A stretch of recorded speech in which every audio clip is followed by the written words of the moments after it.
શ્રી સ્વામિનારાયણ ભગવાનની જય. સ્વામિનારાયણ હરે વચનામૃત ગઢડા પ્રથમનું ચોથું. નારદજીના જેવી ઈર્ષ્યા કરવાનું. સ્વામિનારાયણ હરે સંવત 1876 માગસર સુધી સપ્તમીને દિવસે શ્રીજી મહારાજ શ્રી ગઢડા મધ્યે દાદા કાચરના દરબારમાં બિરાજમાન હતા ને સર્વશ્રેષ્ઠ વસ્ત્ર ધારણ કર્યા હતા અને પોતાના મુખારવિંદની આગળ સાધુ તથા દેશ દેશના હરિભક્તની સભા ભરાઈને બેઠી હતી. જો શ્રીજી મહારાજે શ્વેત વસ્ત્ર ધારણ કર્યા હતા અને એમની સભામાં દેશ તથા વિદેશના પણ હરિભક્ત આવીને બેઠા હતા. ત્યારે આ વચનામૃતની શરૂઆત થઈ અને એ જ દિવસે એટલે કે સપ્તમીના દિવસે શ્રીજી મહારાજે ગઢડા પ્રથમનું ચોથું વચનામૃત આરંભ્યું હતું. પછી શ્રીજી મહારાજ બોલ્યા છે, ભગવાનના ભક્તને પરસ્પર ઈર્ષ્યા ન કરવી. જો ભગવાનના ભક્તે પરસ્પર ઈર્ષ્યા ન કરવી. એ કેવી ઈર્ષ્યા એ આપણે આ વચનામૃતમાં જોવાના છે. ત્યારે આનંદાનંદ સ્વામી બોલ્યા છે, હે મહારાજ, ઈર્ષ્યા તો રહે છે. ત્યારે શ્રીજી મહારાજ બોલ્યા છે, ઈર્ષ્યા કરવી તો નારદજીના જેવી કરવી. આ વચનામૃત જ છે કે નારદજીના જેવી ઈર્ષ્યા કરવાની. સ્વામિનારાયણ ભગવાને કહ્યું કે ઈર્ષ્યા નહીં કરવાની, પણ આનંદાનંદ સ્વામી બોલ્યા કે ઈર્ષ્યા તો રહે છે. ત્યારે સ્વામિનારાયણ ભગવાન બોલ્યા કે ઈર્ષ્યા રહે છે ને, તો ઈર્ષ્યા કરવાની પણ હું કહી દઉં. કોના જેવી કરવી? તો નારદજીના જેવી કરવી. તો નારદજીએ કેવી ઈર્ષ્યા કરી હશે એ આ વચનામૃતમાં આપણે જોઈએ.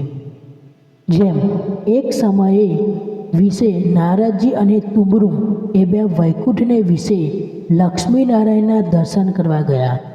નારદજી અને તુંબરુ એ લક્ષ્મીનારાયણના દર્શન કરવા ગયા. તે લક્ષ્મીનારાયણ આગળ તુંબરુએ ગાન કર્યું. એટલે કે એ લક્ષ્મીનારાયણ ભગવાન હતા ને, એમની આગળ આ તુંબરુએ ગાન કર્યું.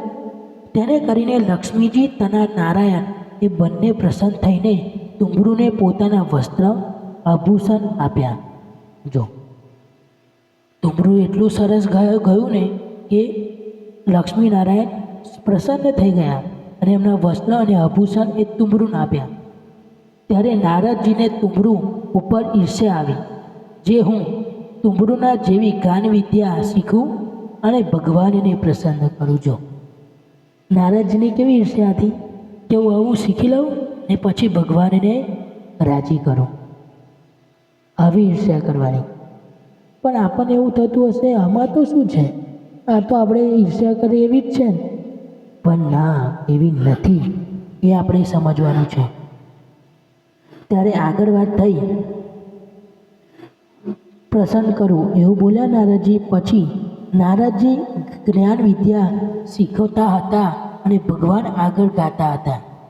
ત્યારે ભગવાને કહ્યું, જે તમને તુંબરુના જેવું ગાતા નથી આવડતું. જો એમને લક્ષ્મીનારાયણના એમને શીખી ગાન વિદ્યા અને પછી એ લક્ષ્મીનારાયણ ભગવાન આગળ જઈને ગયો ને, ત્યારે લક્ષ્મીનારાયણ ભગવાન કેવા લાગ્યા દેવ કે તમને તુંબરુ જેવું ગાતા નહીં આવડતું. તમે ગાઓ છો સરસ, પણ તમને તુંબરુ જેવું ગાતા આવડતું નથી. પછી વળી શિવ ઉપર તપ કરીને શિવ તકી વર પામીને ગાન વિદ્યા શીખીને ભગવાન આગળ ગાવતા હતા, તો પણ ભગવાન એની જ્ઞાન વિદ્યા ઉપર પ્રસન્ન થયા. પછી અમને વિચાર્યું કે આ લક્ષ્મીનારાયણ દેવ તો મારાથી પ્રસન્ન નહીં થાય, એટલે શિવને કરું. શિવ આવે ગયું, પણ તોય પ્રસન્ન ના થયા, તોય એમની ઉપર પ્રસન્ન થયા નહીં. એવી રીતે 7 મન્વર સુધી ગાન વિદ્યા શીખ્યા અને ભગવાન આગળ ગાયા, તો પણ ભગવાન પ્રસન્ન થયા નહીં. 7 મન્વર સુધી એમણે આ પ્રયત્ન કર્યા, તોય ભગવાન એ જ્ઞાન વિદ્યાથી રાજી થયા નહીં. પછી તુંબરુ પાસે જ્ઞાન વિદ્યા શીખ્યા અને શ્રી કૃષ્ણ ભગવાન આગળ દ્વારિકામાં ગાતા હતા. ત્યારે શ્રી કૃષ્ણ ભગવાન પ્રસન્ન થયા અને પોતાના વસ્ત્ર અલંકાર નારદજીને આપ્યા. જો જેની પર ઈર્ષ્યા હતી એની પાસે શીખ્યું તો રાજી થઈ ગયા, અને આમ શીખીને થાકી ગયા 7 મનવર સુધી, તોય ભગવાન પ્રસન્ન થયા નહીં.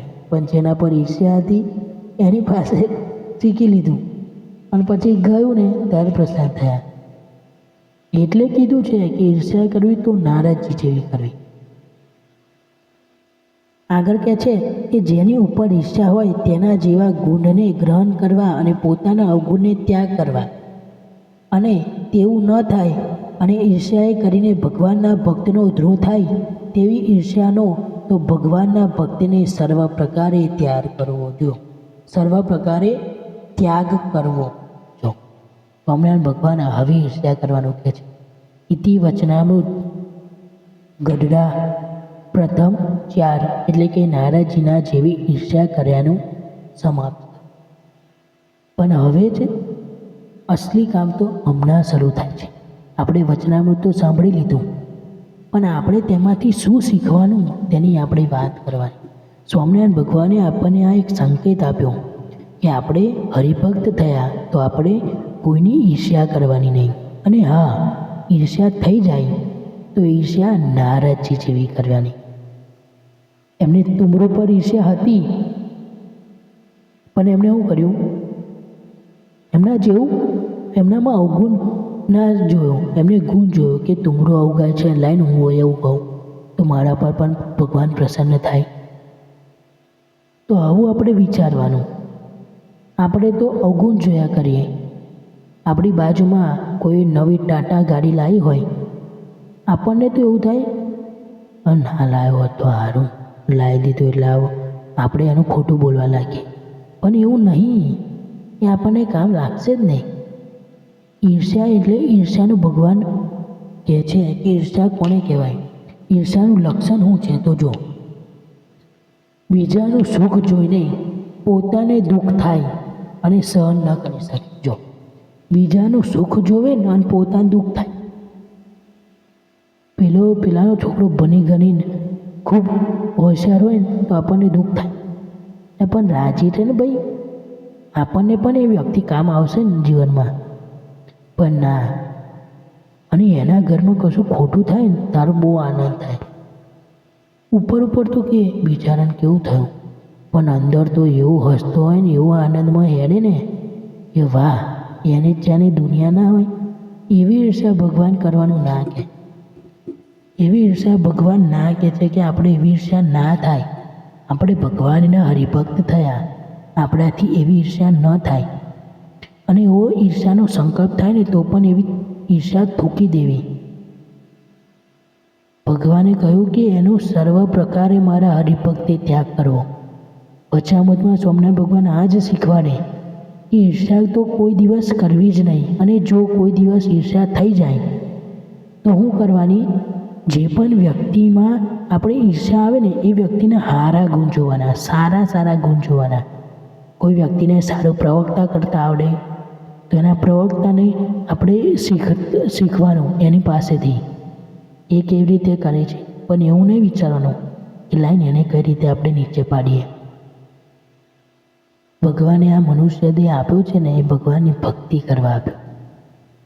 ભગવાને આપણને રસ્તો બતાવ્યો, શિક્ષાપત્રી, વચનામૃત જેવા ગ્રંથો આપ્યા જેના કારણે આપણું જીવન એકદમ નિયમ અને ધર્મવાળું રહે. પણ આપણે એ બધાને સાઈડ પર અને આપણે તો આપણી મનમરજીની જિંદગી જીવવાની ચાલુ. એવું નથી. ભગવાને આપણને સાચો માર્ગ પણ બતાવ્યો છે અને એ માર્ગમાં કઈ રીતે ચાલવું ને એ પણ ભગવાને આપણને વચનામૃત અને સ્વામીની વાત દ્વારા, શિક્ષાપત્ર દ્વારા આપણને શીખવાડ્યું છે. તો આપણે એ માર્ગ પ્રમાણે ચાલવાનું, તો આપણું જીવન આ મનુષ્ય દેહ ભગવાને આપ્યો ને એ સફળ થશે. નહીં તો નહીં મજા આવે. 84 લાખ વર્ષ પછી આ એ મળે છે આપણને. મનુષ્ય દેહ 84 લાખ વર્ષ પછી મળે અને વેરફી થોડો નાખવાનો છે આપણે. તો વચનામૃતના પારાયણમાં આપણે બીજા દિવસે જોયું ઈર્ષ્યા કરવી તો નારદજી જેવી કરવી. તો આજે આપણે આ પારાયણ અહીંયા જ સમાપ્ત કરીએ છીએ.